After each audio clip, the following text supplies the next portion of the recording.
Punk was a genre originally founded around the ideals of defiance towards the dominant discourse within society, and within the late 1970s and early 1980s, the ideals of punks was represented in music, with bands such as the Sex Pistols, Crass, Poison Girls and many more. But as time has progressed, the ideals have become more and more transparent, and has led to the common phrase, punk is dead, and here's why. After the 80s and 90s phase of electronic music, raves and boy bands passed, punk re-emerged but in a very different style known as pop punk, which is self-explanatory as a mix of pop and punk, which immediately removes the value and sense of redemption associated with the subcultural identity of punk, instead replacing it with a sense of entertainment with bands such as Fall Out Boy, Green Day, Sum 41 and many more. By introducing it into popular culture, this resulted in a bricolage of genres becoming just another mainstream aspect of society, filled with style over substance. An aspect of pop punk which has become a clear distinction between pop punk and the original attitudes and beliefs of the subculture is the misrepresentation of women in many songs, both in lyrics and videos. Bands like the Runaways, a beacon of feminism in the punk scene, have clearly become a thing of the past in this new industry. An example of this is the music video for Blink-182's song Always, and here's a clip.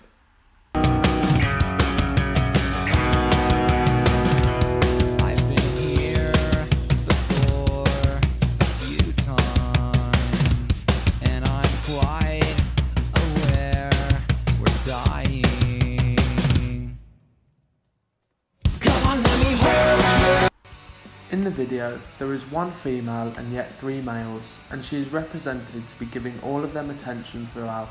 whilst also being the only one undressed and fitting nicely into the westernised beauty myth, with a thin figure, blonde hair and red lipstick,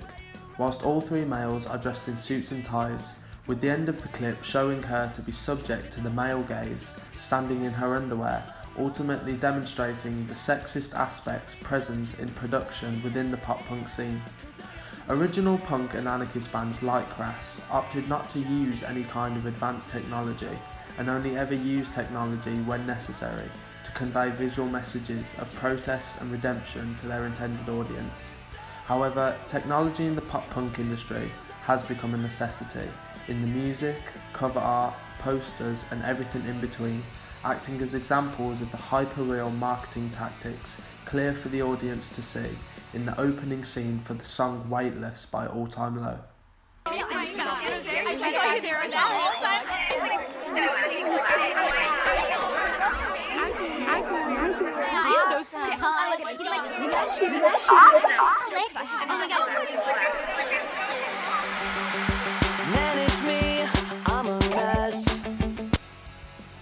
This makes a great contribution to the materialism and lack of depth within modern music, due to the industry becoming exactly that, an industry based on profit and business, with more effort being made to attract money than to raise awareness. I think we've reached the point where there's always going to be punk in some way.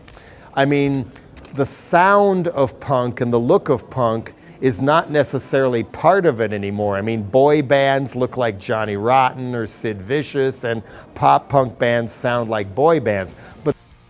in summary, although there is a message and a portrayal of being the outcast within pop punk, the goal of the music is still primarily to make money,